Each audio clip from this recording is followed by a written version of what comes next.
اختر عثمان بنیادی طور پر غزل کے شاعر ہیں اور غزل میں جو ان کی ریاضت تھی وہ ایک اور طریقے سے ٹھکانے پر لگی اور وہ ہے ان کا مرثیہ. کیونکہ غزل کی جس روایت کو انہوں نے پڑھ رکھا تھا، خاص طور پر فارسی روایت اور ہمارے اردو کی جو شعری روایت ہے غزل کے حوالے سے، تو الٹیمیٹلی ایک جو بڑا گول ایک غزل گو کے پاس باوجود ہو سکتا تھا، اس کو اٹیمپٹ کرنا فی زمانہ بہت میں سمجھتا ہوں ایک کارنامہ تھا کہ غزل کے بعد آپ نے مرثیے کی اس روایت میں اس روایت کو آگے لے کر چلے ہیں جو انیس اور دبیر کی روایت تھی. اور اس حوالے سے میں سمجھتا ہوں کہ انیس و دبیر کے بعد اس لیول کا، اس مزاج اور اس ماحول کا جو مرثیہ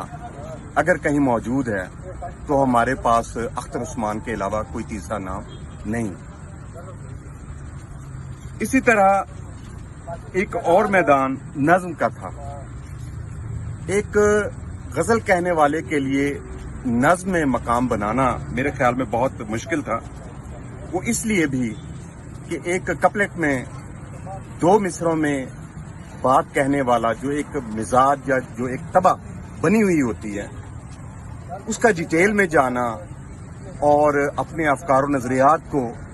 سٹریم لائن کر کے نظم کی صورت میں پیش کرنا، ظاہر ہے میرے خیال میں یہ قدرے مشکل کام تھا. لیکن اختر کی ایک نظم نئے سر کی تمثیل جب یہ سامنے آئی ہے، اس کے پاس زرنات سامنے آئی ہے اور اس کے بعد مختلف نظمیں تراش خراش آخری اس کی نظم جو ہے وہ سامنے آئی ہے، تو ہمیں یہ پتہ چلا کہ اختر کے پاس کہنے کے لیے کچھ اور بھی تھا، جس میں جو تنگ نائے غزل جو ہے وہ اس کو سہارنا شاید کچھ مشکل تھا اس کے لیے. لہذا وہ جو افکار و نظریات کی دنیا جو اس نے سیکھا جانا، بالخصوص جو ہماری ایک کلاسیکل روایت اور اس میں جو ایک افکار و نظریات تھے اور اس کا جو ایک اہتمام تھا، جو ایک سلیقہ تھا، اس کے اندر رہتے ہوئے اختر نے جب نظم نگاری کی طرف اپنا سفر شروع کیا تو ایک کے بعد ایک شاندار اور بہت زبردست آؤٹ سٹینڈنگ نظمیں ہمارے سامنے آئی ہیں. اور میرا خیال ہے کہ ان نظموں میں جو اختر کام لینا چاہتا تھا، کرافٹ تو ہے، ہم جانتے ہیں کہ جو مرثیہ کہنے پر قدرت رکھتا ہے اس کے لیے دیگر اصناف جو ہیں وہ مطلب ہے کوئی آپ سمجھے کہ حلوہ ہے. تو جب اس نے نظم کہی تب ہمیں پتہ چلا کہ اختر کے ضمیر میں، اس کی فکر میں، اس کے نظریات میں بہت ساری چیزیں ایسی تھیں جو لوگوں کے ساتھ، دوستوں کے ساتھ، دنیا کے ساتھ وہ شیئر کرنا چاہتے تھے. اس کا تعلق جو ہے ہماری اس علمی اور فکری روایت کے ساتھ ہے جس کو ہم کلاسکس کہتے ہیں. تو کلاسکس میں انہوں نے پھر محض شاعری کو نہیں لیا، محض ادب اور نثر کو نہیں لیا، بلکہ اس میں جملہ جتنے بھی فنون لطیفہ تھے ان سے متعلق جو اختر کا ایک کیا کہنا چاہیے، ایک جو رغبت تھی کہ وہ جو ایک عظیم عہد کلاسکس کا جو زندہ تھا، جس میں بالخصوص اختر کے بیانیے میں جو چیز آتی ہے وہ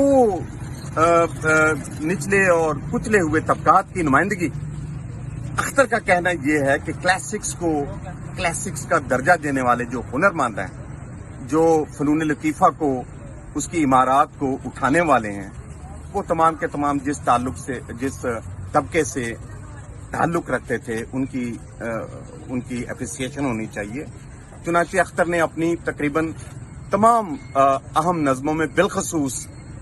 تراش خراش میں، اختر نے یہ کوشش کی ہے کہ پورا ایک ہسٹوریکل ارتقاء کائنات کے اول مدارس سے لے کر آن ورڈ کلاسکس کے عہد تک اور پھر ماڈرن اور پوسٹ ماڈرن عہد تک کی پوری ایک کہانی جو اس نے بیان کی ہے. اور بتایا یہ ہے کہ جو ظلم کرنے والی اور جو طاقتور جو قوتیں ہیں جن کا ریاستوں پر، دنیا پر کنٹرول رہا ہے، ان کے خلاف ایک سیاسی شعور جو بیس رکھتا ہو تہذیب پر، شائستگی پر، اختر یہ چاہتے ہیں کہ اس کا احیاء ہو ایک مرتبہ پھر.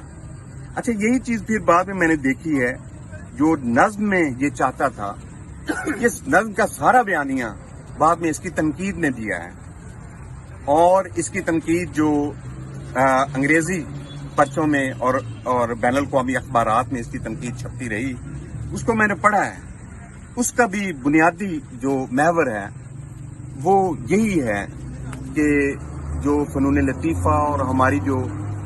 کلاسیکل روایت ہے اس سے کٹ آف ہو کر جو ایک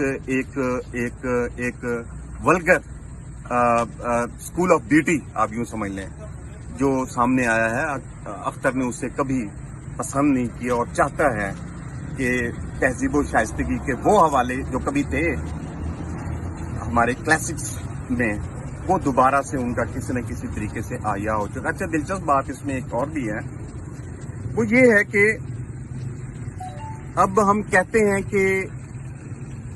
اشرافیہ کا جو ہماری کلاسیکل روایت ہے اس کے پیچھے اشرافیہ ہے، لیکن اختر یہ کہتا ہے کہ اس روایت کے پیچھے اشرافیہ نہیں ہے. جو ہنرمند ہیں، جو کام کرنے والے ہیں، ان کا تعلق جو ہے وہ نچلے طبقات سے ہیں. جو شاعر تھے، ادیب تھے، معمار تھے، مصور تھے، وہ تمام کے تمام مطلب ہے ان کے جو ان کے ہنر کے جو پیسز آف آرٹ ہیں وہ جو دنیا کے سامنے آئے ہیں ان کو آگے جانا. اور اختر نے بھی یہ اپنی تنقید میں یہ چاہا ہے کہ غریب اور مظلوم طبقات اور ان کی جو مارکسسٹ اپروچ ہے وہ کسی نہ کسی طور ایک کیا کہنا چاہیے ڈھیلے ڈھالے انداز میں قدرے وہ ان کی نظموں میں آئی ہے، لیکن زیادہ مضبوطی کے ساتھ جو ان کی مارکسسٹ اپروچ ہے ٹورڈز لٹریچر اینڈ آرٹ، وہ میں سمجھتا ہوں کہ ان کی تنقید میں زیادہ بھرپور طریقے سے آئی ہے. بہت شکریہ. السلام علیکم.